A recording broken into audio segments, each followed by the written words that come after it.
নামাজের উপর থেকে ইনশাআল্লাহ শুরু করব। মুহতারাম হাজিরিন, আরেকটি আমলের কথা, সবচেয়ে গুরুত্বপূর্ণ যে আমলটা মুহতারাম হাজিরিন, বিশেষ করে ওই 10 দিনের মধ্যে কোন ধরনের ইচ্ছায় বা অনিচ্ছায় যেন আমার পক্ষ থেকে কোন ধরনের গুনাহ না হয়ে যায় চেষ্টা করা। কোন সবের কাজ করতে পারলাম না, গুনার কাজ যেন না হয়ে যায়, এটা তো পারবো। মুহতারাম হাজিরিন, আল্লাহ রাব্বুল আলামিন আমাদের সবাইকে বুঝার তৌফিক দান করুন, শুকর বলেন আমিন। মুহতারাম হাজিরিন, কিভাবে আমরা আমল করব, গুনাহ থেকে বাঁচবো কিভাবে, গুনাহ কাকে বলে? মুহতারাম হাজিরিন, মনে হয়ে যায় আবু বকর রাদিয়াল্লাহু তাআলা আনহু এর এক ঘটনার কথা, যদিও এই কথাটা বিষয়বস্তু থেকে একটু সরে গেলাম, উনি একটা কাপড়ের কারণে সরে যেতে বাধ্য হলাম।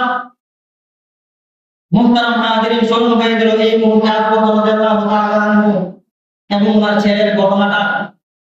আবু বকর রাদিয়াল্লাহু তাআলা আনহু, ওনার ছেলে এখন পর্যন্ত মুসলমান হন নাই, সংক্ষেপে বলছি, এক যুদ্ধের মধ্যে দেখা বাপ এবং পিতার, বাপ এবং ছেলের। মুহতারাম হাজিরিন, আবু বকর রাদিয়াল্লাহু তাআলা আনহু যুদ্ধের মধ্যে উপস্থিত, ছেলেও উপস্থিত। কোন একটা কাপড়ে আবু বকর রাদিয়াল্লাহু তাআলা আনহু, হযরত আবু বকর রাদিয়াল্লাহু তাআলা আনহু এর ছেলের সামনে উপস্থিত। ছেলে ছিল কাফের। চাইলে আবু বকর রাদিয়াল্লাহু তাআলা আনহুকে হত্যা করতে পারতেন, করেন নাই। অন্তরে মায়া চলে আসলো। মুসলমান হওয়ার পরে আবু বকর রাদিয়াল্লাহু তাআলা আনহুকে বললেন, এমন একটা সুযোগ আসছিল, আমি চাইলে আপনাকে আমি হত্যা করতে পারতাম, কিন্তু পিতা হিসেবে আমার অন্তরে মায়া চলে আসলো। মুহতারাম হাজিরিন, যে বিষয়টা আমি বুঝাইতে চাইলাম আপনাদেরকে, এই যে এই কথাটা, আবু বকর রাদিয়াল্লাহু তাআলা আনহু বললেন, তুমি তোমার পিতাকে সুযোগ পাওয়ার পরে তুমি হত্যা করো না। যদি আজ আমার হাতে যদি এই সময়টা চলে আসতো, বিন্দু পরিমাণ আল্লাহর বিধানকে পালন করার ক্ষেত্রে আমি ত্রুটি করতাম না, রহমতের পিছনে। মুহতারাম হাজিরিন, কি বুঝাইছিল আমাদের এতটুকু আলোচনার দ্বারা? আল্লাহর বিধানকে প্রাধান্য দিতে গিয়ে যদি জান কুরবান হয়ে যায়, সত্যটা বলে যদি আমার জান কুরবান হয়ে যায়, সত্যটা অবশ্যই আমাকে বলতে হবে, কারণ জীবন সামান্য একটি সময়।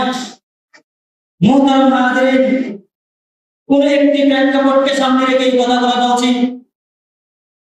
যদি আমি আল্লাহর বিধানকে প্রাধান্য দিতে পারি, তখন আমি খাঁটি মুমিন হব। কিভাবে হব খাঁটি মুমিন? আল্লাহর প্রতি যেরকম বিশ্বাস, নবী এবং রাসূলের প্রতি আমাদেরকে বিন্দু পরিমাণ কম থাকলে হবে না। রাসূল এবং নবীদেরকে আমাদেরকে বিশ্বাস করতে হবে। মুহতারাম হাজিরিন, করে নিয়েছিলাম বক্তব্যের মধ্যে, আমানতু বিল্লাহি ওয়া মালাইকাতিহি ওয়া কুতুবিহি ওয়া রুসুলিহি, ঈমান তো নিয়ে আসলাম সমস্ত নবী রাসূলের মধ্যে। মুহতারাম হাজিরিন, আমার ঈমানটা পরিপূর্ণ হবে এবং পরিপূর্ণ হবে যখন ঈমান বিদ্বেষী কোনো কথা বলবে, অথবা এমন কোনো দল চলে আসবে যারা রাসূল এবং নবীদেরকে নিয়ে কথা বলবে আর অন্তরে বিন্দু পরিমাণ আঘাত থাকবে না। মুহতারাম হাজিরিন, কি জবাবটা দেব আমি? মুহতারাম হাজিরিন, সুলাইমান আলাইহিস সালামকে নিয়ে কটূক্তি করে, মুসা আলাইহিস সালামকে নিয়ে কটূক্তি করে, ইউসুফ আলাইহিস সালামকে নিয়ে কটূক্তি করে গালি দেয়, ভ্রান্ত হয়ে গেল, গুমরা হয়ে গেল, অসংখ্য অগণিত অপরাধের মধ্যে লিপ্ত। কিন্তু নবী এবং রাসূলকে গালি দেওয়ার পরেও বিন্দু পরিমাণ আমার অন্তরে আঘাত লাগলো না। মুহতারাম হাজিরিন, ঈমানটা আমার কতটুকু আমার বুঝে নিতে হবে। ঈমানটা আমার কতটুকু, কি করতে পারলাম? রাসূলের উপরে বিশ্বাস আমাদের জন্য কি ছিল? মন চাইলেই করলাম মনে হইতো না, এটা ঈমানদার আলামত ছিল। সুলাইমান আলাইহিস সালামকে একদম প্রকাশ্য ভাষায় তারা কথা বলে, এমন একটা দলের কথা বলেছিলাম তুমি এক শুক্রবারে। মুহতারাম হাজিরিন, মুসা আলাইহিস সালামকে প্রকাশ্য ভাষায় কথা বলে নিজের নফসের চাহিদা পূরণ করার জন্য, আল্লাহ রাব্বুল আলামিনের ইবাদত বন্দেগী করার জন্য একা চলে গেল। এর পরবর্তীতে কৌমেরা গুমরা হয়ে গেল। এটা কোন ধরনের নবী হলো? অকাট্য ভাষায়, স্পষ্ট ভাষায় জানিয়ে এমন একটি দল। আঘাত তো আসে না আমার অন্তরে। আমার অন্তরটা তো কেঁপে ওঠে না রাসূলকে নিয়ে কথা বললে, মা আয়েশাকে নিয়ে কথা বললে আমার অন্তরটা তো কেঁপে ওঠে না। মুহতারাম হাজিরিন, কি হয়েছে আমার অন্তরের মধ্যে বুঝে নিতে হবে আমাদেরকে। মুহতারাম হাজিরিন, খুব সতর্ক থাকবেন।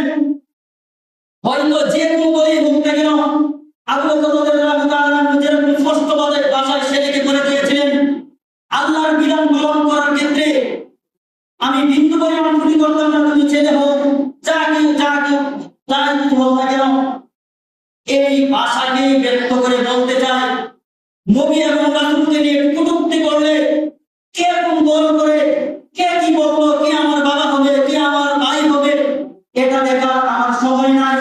দুনিয়াতে যখন আসলাম, যখন আমার মেধা চলে আসলো, তখন এক বাক্যে বলে নিয়েছিলাম, আমানতু বিল্লাহি ওয়া মালাইকাতিহি ওয়া কুতুবিহি ওয়া রুসুলিহি।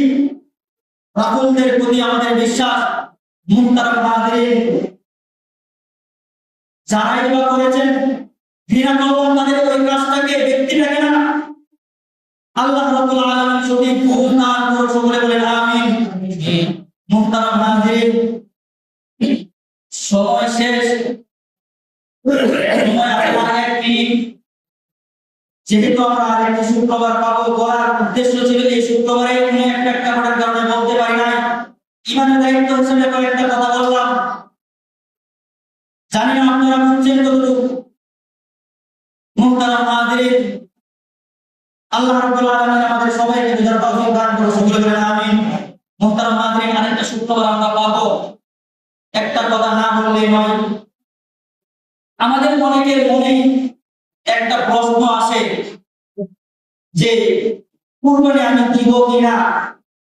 তখন মনে মনে সিদ্ধান্ত করে উত্তরটা চলে আসে, আমার উপরে তো ঋণ আছে, আমার উপরে ঋণ আছে, আমার উপরে কুরবানি ওয়াজিব হবে না। মুহতারাম হাজিরিন, মাসালার কথা বলছি। এক নম্বর হলো কুরবানি কাদের উপর ওয়াজিব। এক মিনিট শুধু বলবো কাদের উপরে ওয়াজিব। যাদের উপরে যাকাত ওয়াজিব হয়েছিল তাদের উপরেই কুরবানি ওয়াজিব হবে। দুইটা পার্থক্য শুধু, আবার বলছি দুইটা পার্থক্য। এক নাম্বার, যাকাত এবং কুরবানির মধ্যে যাকাত ওয়াজিব হওয়ার জন্য শর্ত ছিল বছর সারা বছর ঘুরেও যেন আমার উপরে 52 লাখ টাকা পয়সা থাকে, এটা ছিল যাকাতের জন্য শর্ত। কুরবানির মধ্যে শর্ত হলো সারা বছর টাকার কোনো দরকার নাই, 9, 10, 11 তারিখের মধ্যেও যদি আমি 52 লাখ টাকার মালিক হয়ে যাই, আমার উপরে কুরবানিটা ওয়াজিব হবে। দুই নাম্বার, যাকাত এবং কুরবানির মধ্যে পার্থক্য। মুহতারাম হাজিরিন, যাকাতের মধ্যে আমার নিজের যে সম্পদ রয়েছে, যে ক্ষেত যেগুলো আমি উপার্জন করি, যাকাতের হিসাবের মধ্যে এগুলো অন্তর্ভুক্ত হতো না। কিন্তু কুরবানির মধ্যে ভালো করে বুঝবেন, কুরবানির হিসাবটা যখন আমি হিসাব করব, আমার যে সম্পত্তি রয়েছে ওই সম্পত্তিটা আমি হিসাব করব। সম্পত্তিটা মিলিয়ে যদি আমার 52 লাখ যদি হয়ে যায়, অবশ্যই আমার উপরে কুরবানিটা ওয়াজিব হবে। দুই নাম্বার হলো ঋণ থাকলে যে কুরবানি দিতে হবে কিনা, বলে শেষ করে দেব। মুহতারাম হাজিরিন, কোন এক শুক্রবারে আমরা বলেছিলাম কোন ধরনের ঋণ এটাকে আগে যাচাই করতে হবে। ঋণ ছাড়া এমন কোন ব্যক্তি নাই যারা বড় বড় শিল্পপতি, তাদেরও প্রত্যেক দিন লাখ লাখ টাকা ঋণ হয়। কোন ধরনের ঋণ? ঋণটা যদি আমার এরকম হয় তাৎক্ষণিকভাবে দিতে হবে, না হয় আমার উপরে আঘাত আসবে, দীর্ঘ সময়ের জন্য না, অল্প সময়ের ভিতরে দিতে হবে, তখন আমাকে ওই ঋণটা পরিশোধ করতে হবে। আর যদি লম্বা সময় হয় তখন আমাকে কুরবানিটা আমার উপরে ওয়াজিব হবে। মুহতারাম হাজিরিন, যদিও কোন ধরনের অস্পষ্টতা থাকে, ইনশাআল্লাহ সামনে আরেক শুক্রবার আমরা পাবো। আমরা মাসাইলে কুরবানি নিয়ে আলোচনা করব। ওয়া মা তাওফীকি ইল্লা বিল্লাহ। আসসালামু আলাইকুম ওয়া রাহমাতুল্লাহি ওয়া বারাকাতুহু।